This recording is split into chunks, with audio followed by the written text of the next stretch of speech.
Fusión, transformación y escisión de las sociedades mercantiles. Equipo 1. Fusión. El régimen legal del proceso de fusión de dos o más sociedades mercantiles se encuentra regulado en el capítulo 9 de la Ley General de Sociedades Mercantiles, hablando en el artículo 222.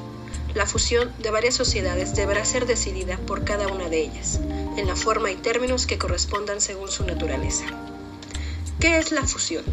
La fusión es la reunión de dos o más sociedades mercantiles en una sola, disolviéndose las demás. Transmiten su patrimonio a título universal a la sociedad que subsiste o resulta de la fusión, la cual se constituye con los socios de todas las sociedades mercantiles. José María Bascal Zamora, 1998. Existen dos tipos de fusiones: la fusión por absorción, donde una sociedad deja de existir para unirse a la otra sociedad, volviéndola más fuerte.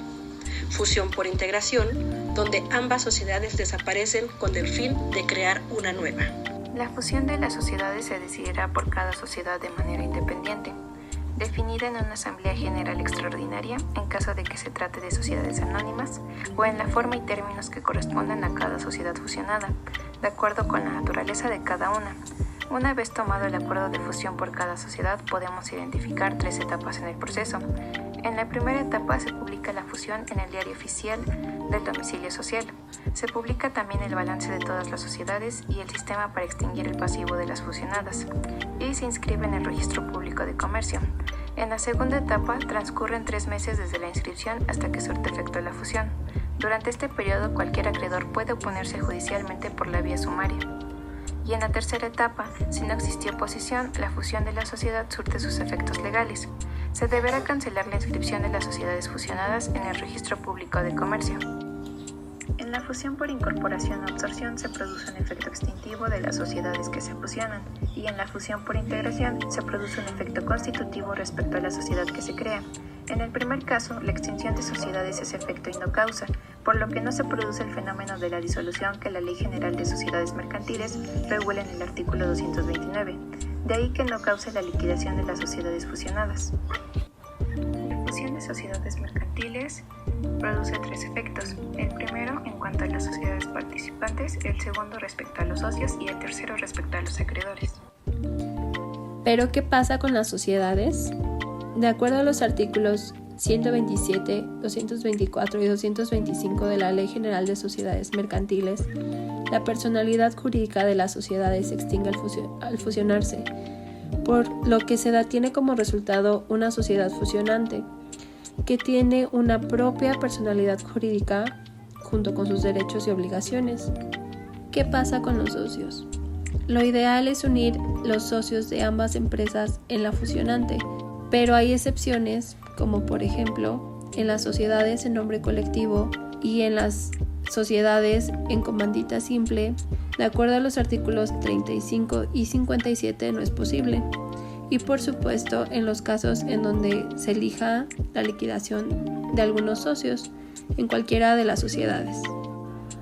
¿Qué pasa con los deudores y acreedores? De acuerdo al artículo 224 de la Ley General de Sociedades Mercantiles, estos pueden oponerse a la fusión en caso de que represente un peligro. Solo los acreedores de la sociedad, en los que sus créditos formen parte del pasivo de la empresa.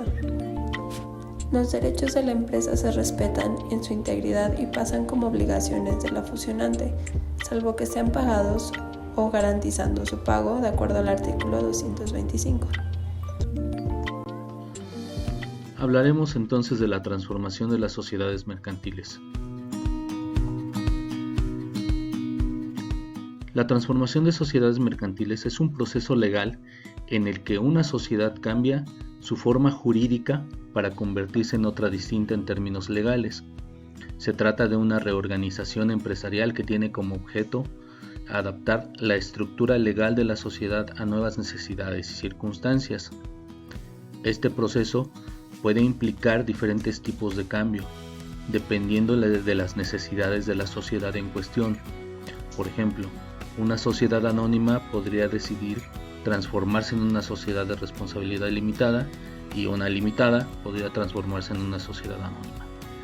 El proceso de transformación está previsto en el artículo 227 de la Ley General de Sociedades Mercantiles, el cual nos dice: las sociedades constituidas en alguna de las formas que establecen las fracciones primera a la quinta del artículo primero podrán adoptar cualquier otro tipo legal.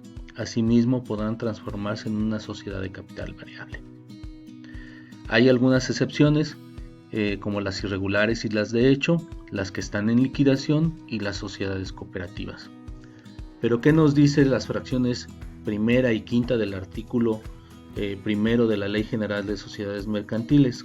El cual nos dice que se establecen las definiciones básicas de lo que se considera una sociedad mercantil. La fracción primera establece la definición básica de una sociedad mercantil como un acuerdo entre dos o más personas para colaborar en la creación y operación de un negocio con el objetivo de obtener ganancias y distribuirlas entre los socios. La fracción segunda señala que la Ley General de Sociedades Mercantiles reconoce diferentes formas de constitución de una sociedad mercantil, como la sociedad anónima, la sociedad de responsabilidad ilimitada o limitada, la sociedad de comandita y otras. La fracción tercera nos indica que las sociedades mercantiles tienen personalidad jurídica propia y que su nombre las distingue de otras, tanto físicas como morales. La fracción cuarta establece de la capacidad de las sociedades mercantiles, es decir, su capacidad para actuar como una entidad legal y realizar sus propias acciones jurídicas. Claro que esta se rige por la Sociedad de Sociedades Mercantiles y otras leyes aplicables. La fracción quinta nos indica que las sociedades mercantiles pueden ser de origen nacional o extranjero, lo cual significa que una sociedad que esté constituida en otro país puede establecer operaciones dentro de México, siempre y cuando cumpla con las leyes y regulaciones aplicables. ¿Qué efectos produce la transformación? En la sociedad se modifica el contrato de la sociedad, es decir, el tipo de la sociedad, como lo veíamos en la fracción segunda, que puede ser una sociedad anónima, una sociedad de responsabilidad limitada, y estas pueden transformarse. El mantenimiento de la responsabilidad jurídica, que quiere decir que sus derechos y obligaciones. Los cambios en los socios. Hay un cambio en la responsabilidad de los socios, por ejemplo, de limitada a ilimitada. Los derechos de separarse de la sociedad. En cuanto a los terceros, pues los derechos de los acreedores en conservar la garantía del cumplimiento de las obligaciones que tiene la empresa cuando haya un cambio. El acuerdo de los socios. Este acuerdo forzosamente tiene que ser en unanimidad para reformar la sociedad. Debe de haber un balance especial, debe de haber publicidad para que se pueda informar a los acreedores y al público en general que la sociedad cambió. El otorgamiento de los actos que instrumentan la transformación pues son los otorgantes, el contenido y la inscripción. Los otorgantes pues son los nuevos socios, los que son integrantes de la administración de fiscalización. El contenido, cuando los socios que se retiran y su capital que los representan, vienen nuevos integrantes y deberá agregarse una copia al balance. La inscripción en el registro público de la propiedad o en la de comercio, y en otros si es que fuese necesario. Para este caso, la transformación puede ser revisada y puede ser dejada sin efecto cuando no se llegue a un acuerdo, como lo vemos por el acuerdo de unanimidad de la sociedad. Si no hay un acuerdo de unanimidad que se transforme, pues esta transformación puede dejarse atrás.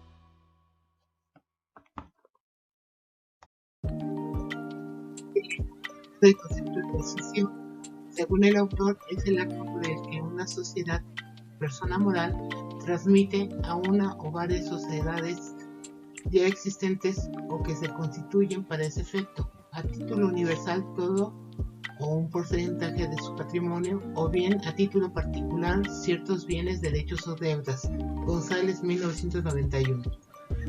¿Qué es escisión? Es la acción de seccionar en dos dividiendo el patrimonio de una persona moral escindida. Es lo contrario de fusión, según la legislación fiscal ICR y la ley del IVA. Se atribuyen consecuencias fiscales a la escisión, ya que jurídicamente es posible. Asimismo, se rigen por normas de una constitución.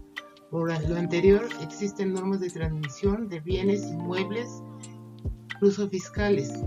Aun cuando se transmiten deudas, deberá contar con el consentimiento de los acreedores.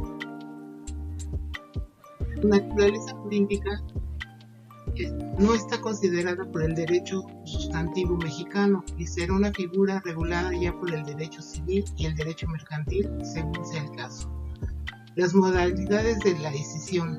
Escisión, incorporación, es cuando la sociedad escindida transfiere parte de su patrimonio a otra sociedad preexistente. Es cuando se destina parte de su patrimonio a la formación de una nueva sociedad. Efectos. Decisión de la sociedad como persona jurídica. La sociedad a través de sus órganos decide y no los socios que la integran. De acuerdo a las mayorías, son las mismas que concretaron la fusión. Disminución patrimonial. A partir de la decisión se lleva a cabo la reducción en porcentaje del patrimonio establecido, significando una disminución o merma la cual se destina a una parte de la escisión. Disolución. No incurre la disolución en la sociedad. Los socios tienen derecho de participar en la nueva sociedad, siendo la participación proporcional a la que se tenía en la sociedad escindida. Tanto las acciones de interés o cuotas de la nueva sociedad se adjudican a los socios y no a las. En esta tabla podemos observar las semejanzas y diferencias entre la fusión, transformación y escisión. La fusión es una unión, la transformación es un cambio, la escisión es una incorporación que se da cuando una sociedad escindida transfiere parte de su patrimonio a otra sociedad preexistente. En la fusión existen varias sociedades, en la transformación solo una sociedad. Podemos decir que la escisión es lo contrario a la fusión. En la fusión cada sociedad aporta su patrimonio, créditos, deudas y socios. En cambio, en la transformación no implica una liquidación de la sociedad, sino un cambio jurídico. En la escisión se da una disminución o merma, la cual se destina a una parte de esta. La fusión debe estar inscrita y solicitar permiso para poder hacerlo. De igual manera, el proceso de transformación. La escisión solo separa los activos inertes a la empresa del riesgo del negocio y los coloca en una compañía sin riesgo. En el proceso de fusión existe el riesgo de desempleo para los trabajadores. En cambio, en la transformación no existe ese riesgo. El fin de la escisión solo es aumentar el rendimiento y reducir las complicaciones dentro de una compañía de gran magnitud.